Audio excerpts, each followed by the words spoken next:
Dito tayo kay Tatay Digong ulit. Ay best president ever, sabi ng mga DDS. Si Tatay Digong, kahit matanda na, actually, nahihirapan na nga maglakad eh.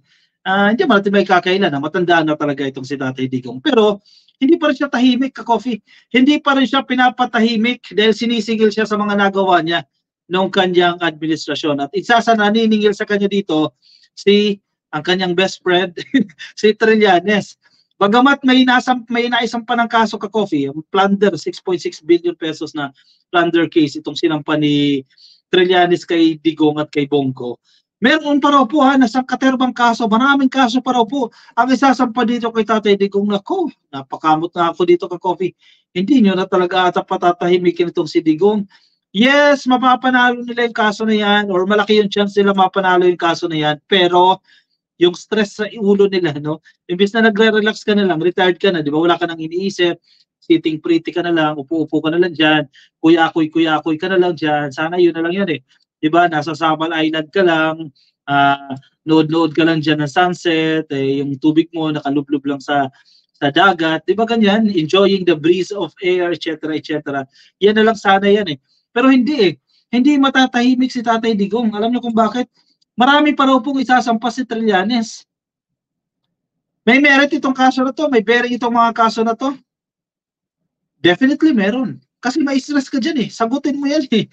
Pasasagutin ka dyan ng korte. Once na ma-determine lang, kung may probable cause ito o pasasagutin ka dyan. O syempre mag-hire ka ng mga abogado, gagastos ka sa bagay, marami naman pera, pero gagastos ka dyan, hindi lang isang abogado yan. 2, 3 abogado o 5 pa. Ka-coffee, o baka 10 abogado pa para ipagtanggol sarili niya. Mananalo sila sa kaso, posibleng manalo sila or may malaking chance na mananalo sila pero na-stress sila, di ba? Iniisip pa nila, imbis na nagpapahinga sila, iisipin pa rin yung kaso na yan. Imbis na natutulog sila, iniisip nila yung kaso na yan. Hindi na talaga siya mapahinga dyan. Talayo niya naman mag-retire, di ba? Nakikidikit pa rin ito, nakikisausaw pa rin ito sa usaping politika dito sa Pilipinas. O yan, dumami tuloy. Dumagdag na naman ka-coffee ang mga iisipin ni Tatay Digong. Yan, medyo mabigat-bigat na naman ang trabaho ito para sa kampo ni Tatay Digong. Dahil magsasampa daw po ng marami pang complaints si Trillanes laban kay Digong at kay Bongo. Ayun, ngiting mapang-asar itong si Trillanes. Yung ngiti na yan ang nagbibigay ng stress sa kampo ni Digong. Former Senator Antonio Trillanes IV on Sunday, ngayong araw po yan, Sunday po, has said he plans to file more complaints against former President Rodrigo Duterte and Senator Christopher Bongo. We are preparing other complaints, so they should wait. And it seems like others will also file complaints against them, Trillanes said in Filipino in an interview over Kapihan sa Quezon City. Ako naniniwala kay Trillanes na gagawin nila yan. Bagamat ngayon nauna yung press ko, no? Previously kasi hindi nauuna. Nagpe-press ko na lang yan pag nagsampa na ng kaso, no? Feeling ko gagawin nila yan. Knowing na or keeping in mind na maliit yung chance silang manalo, pero stress yung binibigay nila dito kay Tatay Digong at sa kampo ni Digong. Diba? Bababa man yung chance ng winnability ng isasampa nilang kaso, pero mabibigyan nila ng stress si Tatay Digong. Hindi lang si Trillanes. At ang masaklap dyan, maka-jackpot pa sila Trillanes, o hindi makasuhan pa, o makulong pa si Tatay Digong.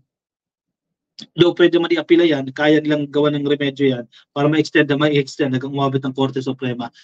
At hindi lang si Trillanes ang nasa likod dyan. Baka kasi Laila de Lima kasama na dito sa mga naghahanda ng mga kaso. Abogado din siya. Naghahanda ng mga kaso para isampa dito kay Tatay Digong. Hindi yun na pinatulog talaga si Tatay Digong dyan. When asked about the new complaints, Trillanes mentioned the Philippine Navy's frigate deal. Naku, ito pa yung ka-coffee. May notation si, ano ba yun? Diba na issue noon, may mga notation sa mga kaalyado ni Digong. Naku, ito frigate scam, for example, we are going to file cases related to that in the appropriate time. We need to gather documents first, but soon, wait for it. It's a case against Duterte and Go, along with other partners, with their partners from the Department of National Defense. So, nabalitaan ko rin ito Tremending ito ka-copy ang issue na yan frigate deal na yan in 2019, Trillanes claimed that Duterte admitted to the crime of plunder when the former chief executive confirmed that he and Go intervened in the frigate deal. Yari. Duterte said he acted on a complaint from South Korean supplier and forwarded it to Go, who was his trusted aide at that time. Sobrang powerful naman sila noon. Baka naabuso. Hindi natin alam, no? Pero hayaan natin ang mag-determine niyang ka-coffee ang korte, no? Pero ito nga, ini-stress lang talaga sila dyan ni Trillanes. Based on reports, the Frigid Acquisition Project was fraught with controversies.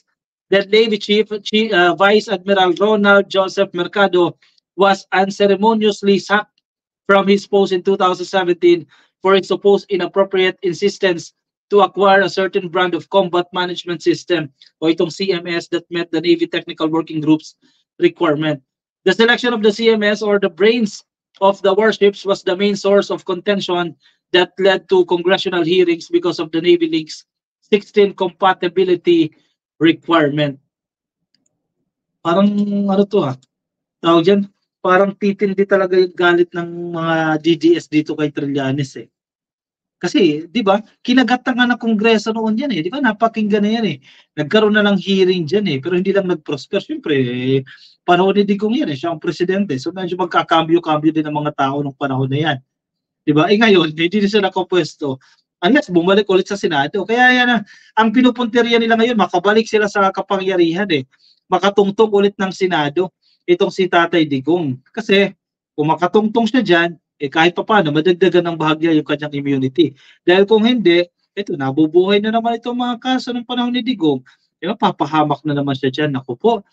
Hindi na talaga makapag-retire dito si Tatay Digong dahil sa stress na ibinibigay ni Trillanes. Agree lang kayo dyan ka-coffee? Sige, agree kayo dyan.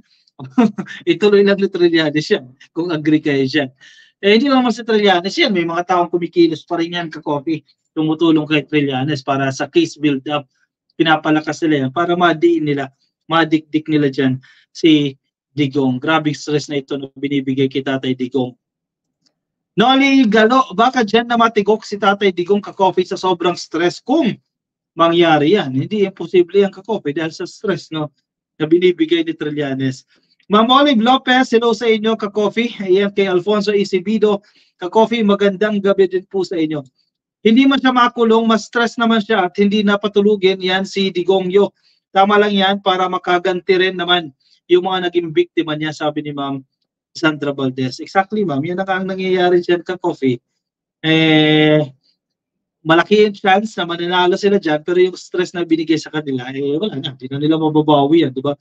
Good evening kay Ma'am Jessery Santillan. Marcos na yan, si PBBM, baka nasisiraan ng ulo yan si Attorney Vic Rodriguez, ang TNGA niya. Correct. Marcos na yan. Tama ito Ito yung best comment na hinihintay ko Ma'am Jessery Santillan. Paano mong sasabihin mo na ikaw ang kingmaker ni PBBM? Na ikaw ang bumuo kay PBBM? Marcos na yan, bago ka pa naging empleyado niya, di ba? Marcos na yan. So parang ang off talaga niya. Hindi ko alam kung sinong advisor nagsabing gawin niya. Balestero Suzette, hello sa inyo. Kay Imelda Manalo, Reno Meron, nakikinig po sa atin. Hello sa inyo.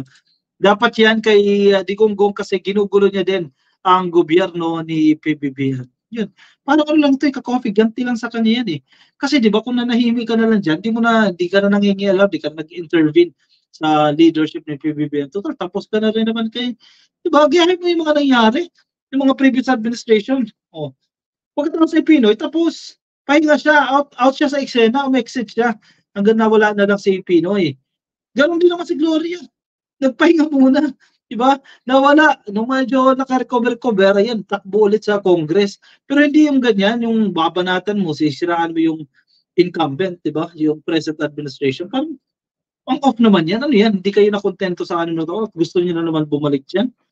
Judy Batan, good evening ka-coffee. Ayan, watching from Singapore. Magandang gabi din po sa inyo. Kay Rose Chang, hello. Watching from Taiwan. Always following your vlog. Thank you, Ma'am Rose Chang. Kuha na kayo ng kape ka-coffee.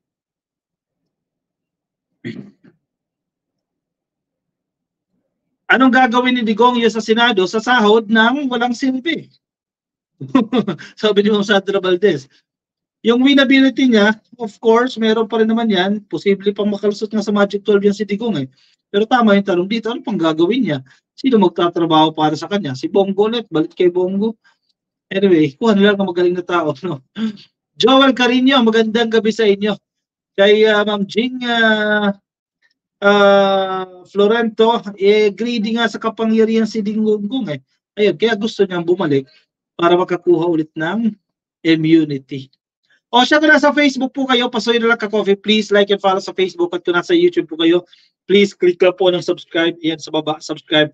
At i-like na rin po yung video na yan para updated kayo sa ating bagong mga topic. Kuha na po kayo ng kape. Move on tayo sa ating next topic.